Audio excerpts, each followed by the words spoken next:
Alright, recording. Alright, three, two, one. What's up, guys? Welcome back to Players Code Talks Wrestling.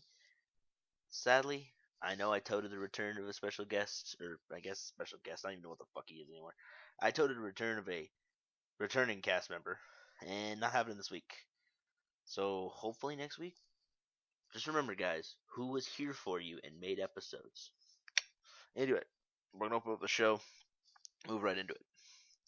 So, show opens with the Authority announcing that there will be a battle royal for the spot in the World Heavyweight Championship Money in the Bank match, and that Roman Reigns will not be in the battle royal, and neither will be John Cena.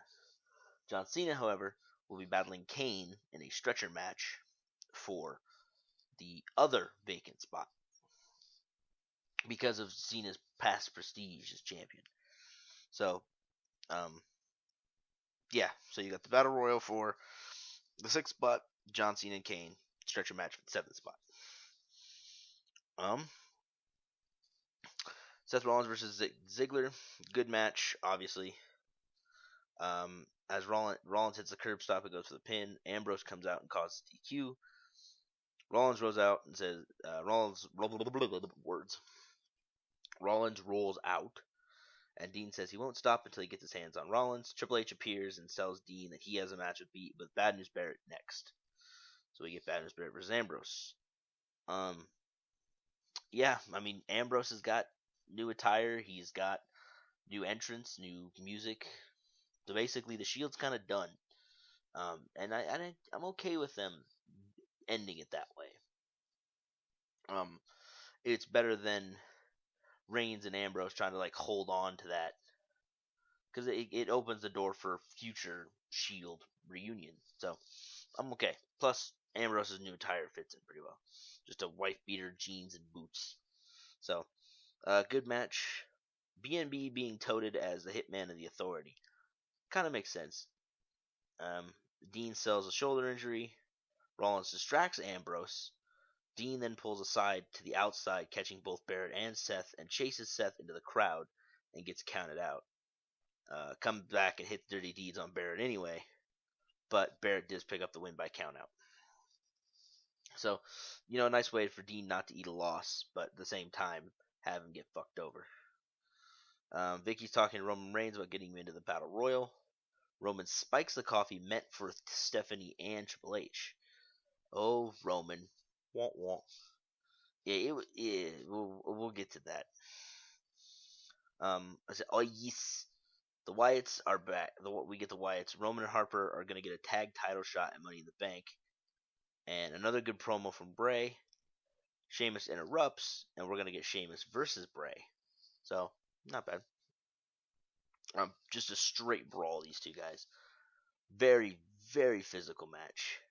Even though it's like every Sheamus match, this was just a really brutal match. Harper and Rowan look like they're gonna get involved, but the Usos come out to even the odds. Harper and Rowan cause the DQ anyway, and then the tag teams battle. The Wyatts catch a beating with the ladder, and we get Air Uso off the ladder. Sheamus also throws the ladder out of the ring. So a couple cool spots. Yeah, I don't know. This whole show kind of felt really strange to me. I'll get to it at the end. Vicky brings the Authority their coffee. Woo.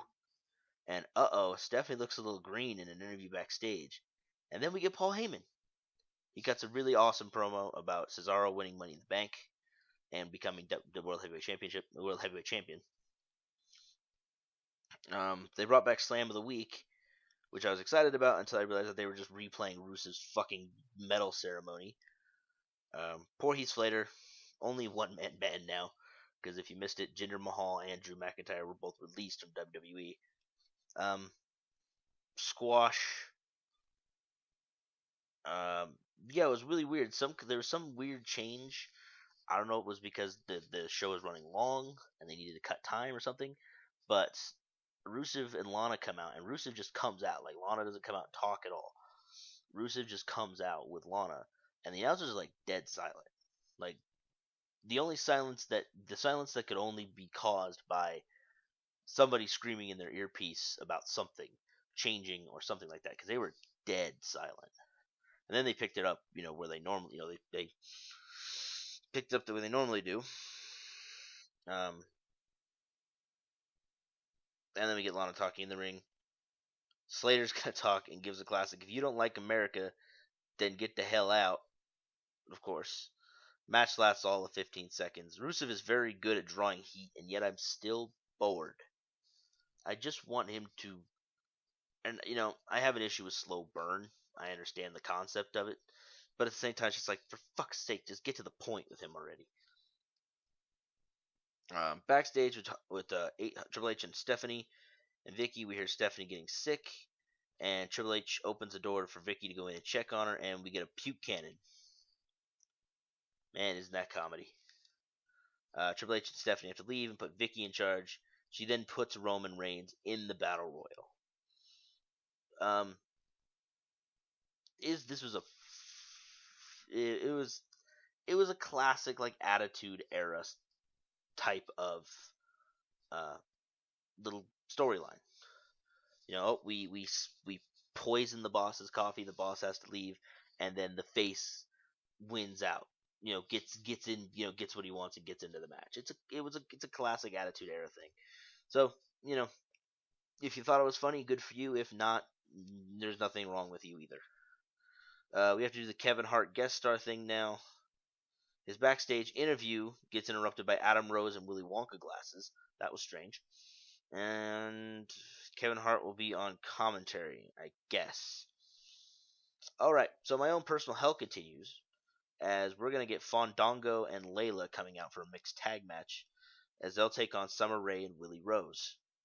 Willy Wonka, Adam Rose, get it? No? Alright, fuck off.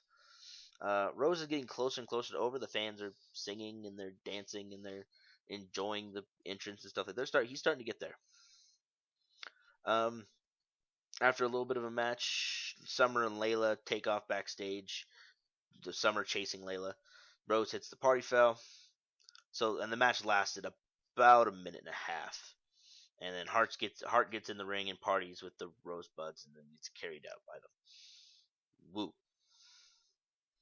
So, Money in the Bank World Heavyweight Championship qualifying battle royale. Sandow's wearing heat gear, wearing a LeBron James jersey for the Cheap Heat in Cleveland. I kind of enjoy what they're doing with Damien Sandow. Just kind of he's just like a heat magnet.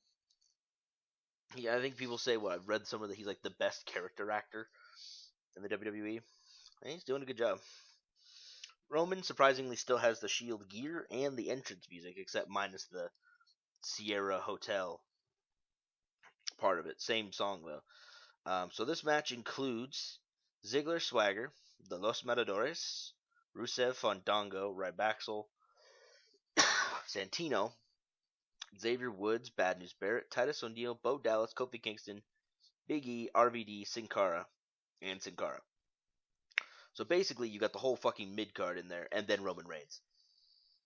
It comes down to Rusev and Reigns, and the crowd goes nuts. And this is actually it was actually kind of a really cool confrontation to see these two guys go at it.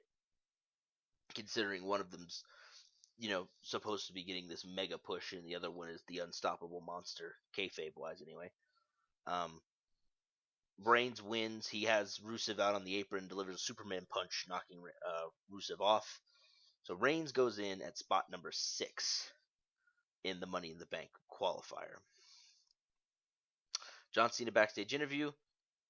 Not bad actually for a John Cena promo. It was okay. I didn't hate it, so that was interesting. Okay, so we get the Funkadactyls. And the Funkadactyls come out, and again, instead of seeing why Paige is taking on Cameron. Oh, right. Right. Because I ranted about the Divas last week. I ranted about how pissed off I was. And this is another example of it. It's instead of, because they said something about, there was a tweet or something on Instagram. Basically, instead of us, the Divas getting camera time for us to see why one Diva's pissed at another and they're having a match, we just get Michael Cole telling us about it. Kind of like at the pay-per-view when Kofi had to wrestle Kane because there was a tweet sent out. by Kofi criticizing Stephanie McMahon. And we didn't find that out till after Kofi had his ass kicked. It's just, stop telling us shit and just show it to us. You've got 3 hours of fucking programming. You can do that. You can give these divas a 2-minute block of time to at least give us something. You know? I hate that. I hate that shit so much. It fucking drives me crazy. Anyway, at least it's not Alicia Fox for the 4th fucking week in a row. Paige versus Cameron. Paige finally looks aggressive and strong as a champion for the first time since she's won the belt. And she wins with the PTO, which is awesome. And weird they've kind of moved away from the Paige Turner. Maybe just because, like, the couple times she's actually used it, she's botched it. I mean, it's been kind of botched on both sides. I don't know. I don't fucking know. Anyway, but you guys know I have a big boner for Paige, so it doesn't really matter. But no, she actually looked good in this match. Thank God. Apparently, the Funkadactyls are breaking up. What a tragedy. Moving on. Oh, so we get to see Goldust's new partner. And oh my god, it's glorious. Cody Rhodes has adapted his brother's gimmick and becomes Stardust. He does. He's the face is gold. He's got a black star painted on his face. He's got the gear. He's literally the jumpsuit, gloves with a star on them. It's like the greatest, stupidest thing I've ever seen in my life, and it's amazing. He's got a new moveset, new finisher, and they end up squashing Rybaxel in 30 seconds. Really poor Rybaxel. I mean, these guys, just poor Rybaxel. You guys know what I've talked about with Rybaxel before, where they were like in line for a tag shot, and yeah, it was. I really want to know what happened there. I talk about it like every week, but and apparently this Stardust thing is like here to stay. I guess if it does well, if it goes over and people like it, this could be a thing we see for a while. Even though Goldie's only signed through SummerSlam, but we could see it through SummerSlam. If not, we might get Cody versus Goldust. So either way, but no, it's if you guys haven't seen the Stardust stuff, go look it up. It's creepy and amazing at the same time. He wears like red contacts too. It's fucking great. The Money in the Bank qualifying stretcher match. Start off weird match choice. I get it that this was like if Brian was healthy enough, he was going to be in the stretcher match, and if whatever. But pretty good brawl. I mean, just a pretty physical match is really all it can be when you're doing a stretcher match. Rollins and Orton show to beat up Cena when he's getting close to winning. Ambrose comes out to get some of Seth and clears them, but eats a chokeslam. Cena recreates the step throw from Payback, although Kane seemed to take it better. Bray caught it with his face, where Kane kind of caught it with his hands. And Cena delivers an AA onto the stretcher and then wins. So the final the final lineup for the Money in the Bank World Heavyweight Championship match is Alberto Del Rio, Randy Orton, Bray Wyatt, Sheamus, Cesaro, Roman Reigns, and of course, John Cena. It's not a bad Raw. That Raw felt really short to me for some reason. I think because the Battle Royal took up a little bit of time. So there wasn't as much time for filler. Thank God for that. So, I will, since I got through that a lot quicker than I thought I would. I will do SmackDown, but I do want to start with something real quick. I want to go in depth a little bit about this Money in the Bank thing. Because whoever wins this, it's a big deal. We're going to have a new champion come next Sunday. So it's a big deal. And I've been thinking a lot about it, and I've been trying to figure it out. Because the early predictions said it was going to be Bray Wyatt. Now, with Daniel Bryan's neck injury being apparently more serious than they thought. Now, it could be a work or it could be true. We never know. We won't know. But apparently, Daniel Bryan's neck injury is more serious than they thought. He needs more time. He might miss SummerSlam. Most likely will be missing SummerSlam.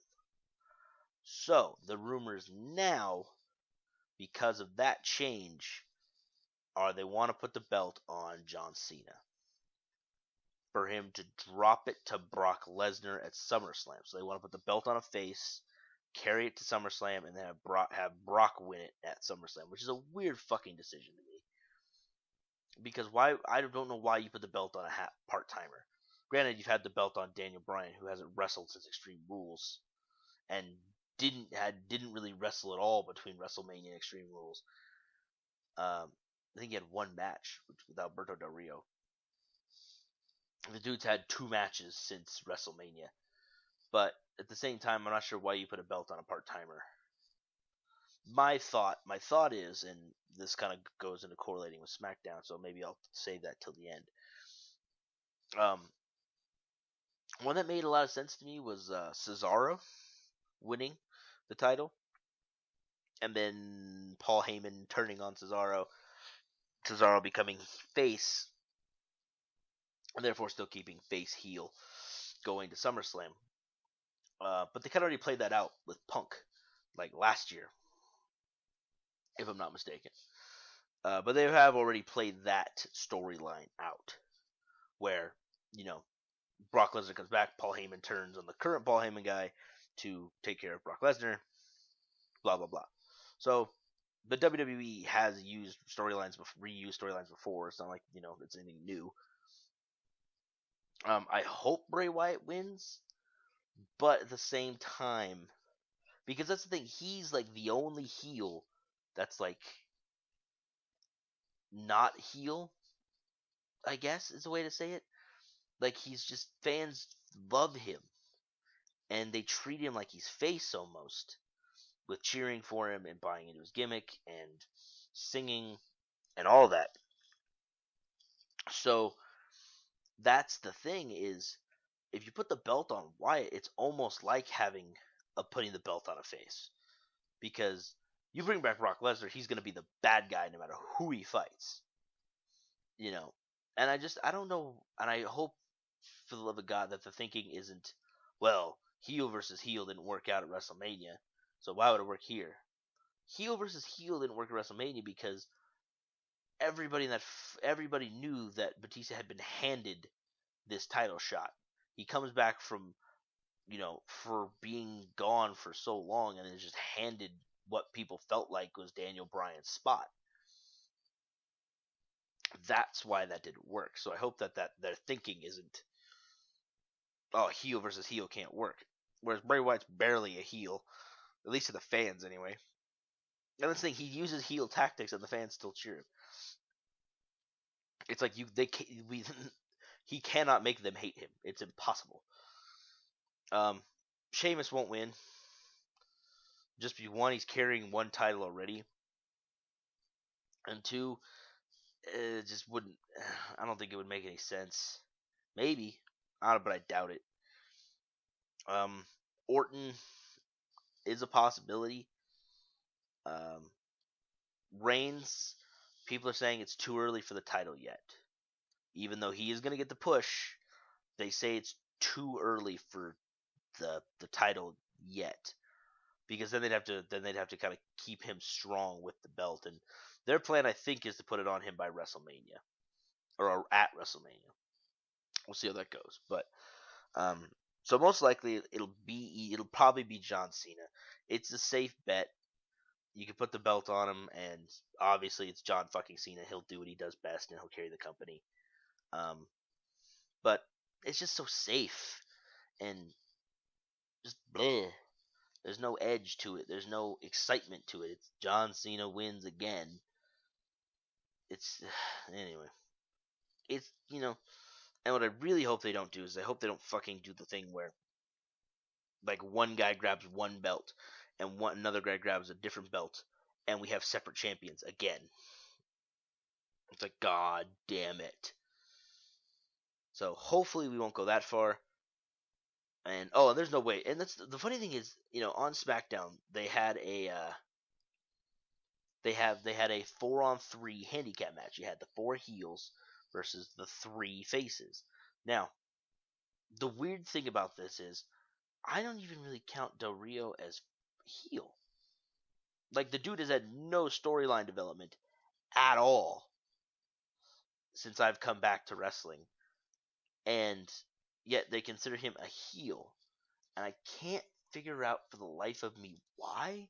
Like maybe that's just the easiest way for people to like relate to him, I guess. But anyway, all right. So we're picking up SmackDown.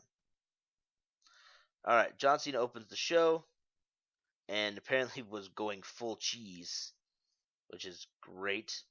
But all his jokes just failed miserably, which happens. Del Rio comes out to talk. They're jawing at each other, saying he was the first to qualify. He'll be the first to climb the ladder. Sheamus comes out, calling Del Rio Birdie. That's interesting. Same message, Cesaro. So everybody comes out. Gets in Cena's face. All right. Orton comes out, congratulates Reigns for learning not to trust anyone. Blah blah blah blah blah blah blah. Reigns decides to rush Orton and a brawl breaks out. Back in the ring, the two heels attacked the two baby faces but were thrown out. Cena continually stared at Sheamus' back like he was unsure of how to proceed. So there's obviously a lot of mistrust between the 7 guys who are going to fight for the biggest fucking prize in the company. Who knew? You get Rollins versus Kofi. Kofi cut a promo before the match started.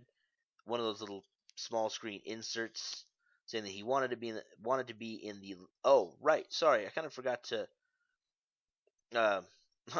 Open with this. There's going to be a second ladder match at Money in the Bank, and it'll be for the contract, like the normal Money in the Bank ladder match. And Seth Rollins is put into that match by the Authority. Sorry, for some reason I forgot to lead with that. Kofi wants to be in the contract match, considering his style. Don't be surprised that doesn't happen. That would make sense to put him in there. Kofi gets in some offense during the match, but it really was just a Rollins showcase, and he wins with a curb stomp. I guess Rollins was wearing some horrible attire, like some like leather. It is weird. Rollins grabs the mic after the match, guarantees victory, Money in the Bank. Ambrose comes out on the Titantron. Jesus Christ! Apparently he went full greaser with a leather jacket and a wife beater, and no cigarette though. Luckily, he said he'll get even with Rollins soon. Seth, it was a shame that Ambrose has to battle Kane. I'm not calling him the Demon Kane, even though it says it right here in this rundown I'm reading. I am not calling him that. He has to fight Kane, because if he didn't, Seth would kick Dean's teeth down his throat. Blah blah blah. Shut up! Don't do that. I don't believe that. Ambrose, what? I don't know if I can. Okay, that was really misplaced. Sorry. Ambrose says he'll deal with Kane, then he'll beat up Rollins. They played Dean's music after this with Rollins looking upset in the ring. Ooh, man, Dean got the best of him. Ziggler's out next, cutting the promo saying he wants to be in Money in the Bank to win the briefcase again and do what he did before. He has a match with Bad News, who cuts the typical Bad News promo, which is always great. Barrett's in control most of the match, but the finish saw him miss with the bullhammer and end up being rolled up for a 3 count. Wow. And then Barrett just bullhammers him afterwards, healing it up after that. Titus O'Neil got a jobber entrance, and then Adam Rose comes out. And apparently Rose is sticking with the Willy Wonka gimmick. I'm glad somebody else noticed. Um,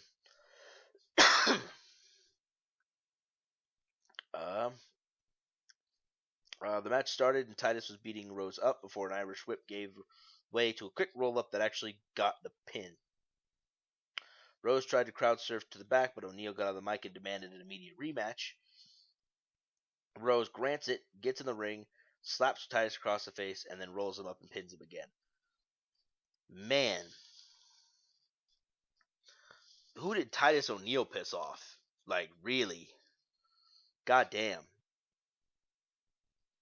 Rollins was on commentary for Ambrose and Kane, wearing the Black Devil suit. This match was a match. No shit, it was a match. Who writes this? Decent back and forth until Rollins encouraged Ambrose to come after him, living up to his moniker Lunatic Fringe. Not sure who gave him that moniker. Ambrose attacks, and it gave Kane the chance to get the upper hand. Once he got back to the ring, Kane hits the choke slam for the pin, And at this point, Rollins hopped in the ring and hits the curb stomp on a already defeated Ambrose. We get Zeb Coulter with Jack. Coulter calling Lana a blonde-headed bimbo. He accused Big E of being in cahoots with her. That brought up Big E while the announce team dumped on Coulter. Swagger dominated the ensuing match early but got overzealous and paid for it. Gets hit with the big ending. This match lasted all of about a minute and 30 seconds in real time. God, do I love filler. Yeah, why not start a feud between the racist American faction and the Russian guy and the chick who are talking shit about America every week? How does this not line up for you people? Really? Fandango is backstage knocking on Layla's dressing room. She said they're up and they gotta go. He walks off and runs into Summer Rae, who played nice by saying she was bad while they were together, and Layla really does love him, but she doesn't love him like Summer. Layla comes out into time to see the two kissing and was devastated. Oh, fucking Christ! Like I give a shit. Bo Dallas, yay! We get Bo Dallas comes out for his match with Fandango. Fandango came out walking instead of dancing, looking to the back, upset that Layla wasn't with him. Summer comes down excited. She dances with him, and he looks confused. After they ring the bell, Layla comes down, and the women start to brawl. Fucking Christ. Fandango pulled Summer off and ended up getting kicked in the head. Bo was just standing in his corner for this. He hugged Fandango, realized he was in the perfect position to hit the running Bodog, and hits it. JBL says 8 and Bo. Fucking hate you, JBL. Then so apparently they're ignoring the Battle Royal loss on Raw. Well, you one-on-one actual matches, I don't think you really can say he's a loss. Bo tells Fandango there's plenty of fish in the sea, and one day he'll catch the right one. All he has to do is Bo leave. Love Bo Dallas, dude's amazing. He's just fantastic. The fuck? Oh, Bray Wyatt cuts a promo. Basically, he finds a new way to say he's gonna win the world championship at Money in the Bank, and then we will have entered the era of Wyatt. Thank God. I'd love to see the Wyatts walk out with the tag belts and the World Heavyweight Championship. So up next, you get the face versus heel handicap match. So Reigns, Cena, and Sheamus versus Bray Wyatt, Randy Orton, Cesaro, and I'm still not convinced he's a heel, Alberto Del Rio. Tons of chaos early on before having the tag match. They set up the babyfaces to get heat on, so Reigns could be the guy to get the hot tag, like he always does in the tag match. The action again broke down. Reigns gets the pin on Del Rio with the spear. Babyfaces met up in the middle of the ring of the match and fist bumped before celebrating their win. So, that was SmackDown. So besides the announcement of the second Money in the Bank ladder match, really there wasn't fucking anything interesting. Again. It's killing me. At this point, I'm about ready to just forego SmackDown and maybe cover NXT. Because at least NXT has interesting shit going on. And interesting characters. And not filler. Fucking hate SmackDown. So, the theory I have, and it's a fantasy booking theory. Complete fantasy booking, because I don't think it'll happen. But, my thought is, whoever wins the Money in the Bank briefcase, most likely I could see, because the rumor is it's going to be Ambrose, Rollins, Rusev, RVD, Big E, Bad News Barrett, and Bad News. I don't think there was 7 in that match. I think there's just 6. I could be wrong though. But so those are the guys that are rumored to be in the contract match, and I see maybe Rollins winning it, maybe Barrett. I don't see Big E or RVD or Rusev winning it. So, either way, whoever wins the contract, John Cena drops the belt to Brock Lesnar at SummerSlam in a hellacious match, maybe even a gimmick match to where Cena could use weapons and both guys could beat the living fuck out of each other. And then whoever wins the briefcase cashes it in after Brock wins the belt at SummerSlam, beats Lesnar, and takes the title.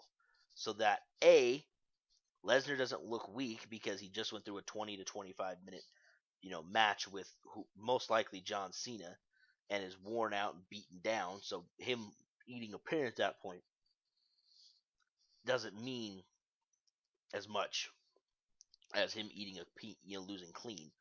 And 2, it keeps the belt off of a part-timer. We don't have to worry about Brock Lesnar winning the title and then not showing up for another 3 months. So that's kind of my idea. I don't know if it'll happen because I don't know if they'll want to cash in Money in the Bank that soon. But it's my idea, mostly because I'm still really weary about the Brock being a part-timer. But besides that, this is actually a short episode because I kind of just ran through everything at full steam because it's late and I'm tired and I wanted to get this made, get it uploaded so you guys can watch it and listen to it, whatever.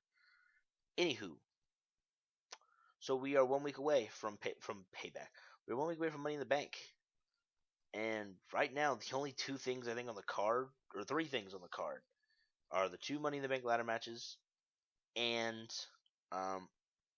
Usos versus Rowan and Harper for the tag belts, which I really hope that the Usos drop the belts, but there's a lot of talk of the Ascension, who are the NXT Tag Team Champions.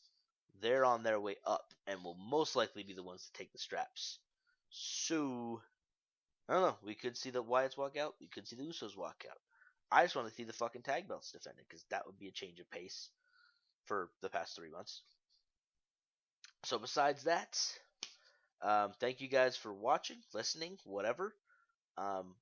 Go check out all the other videos on the Players Code channel. We got lots of good stuff up there. Watch Dogs is the featured series right now. We also got a lot of stuff coming. We have a big announcement coming up soon once I nail down all the details. So, like I said, thank you guys again, and I will hopefully catch you next time. Oh, bye-bye.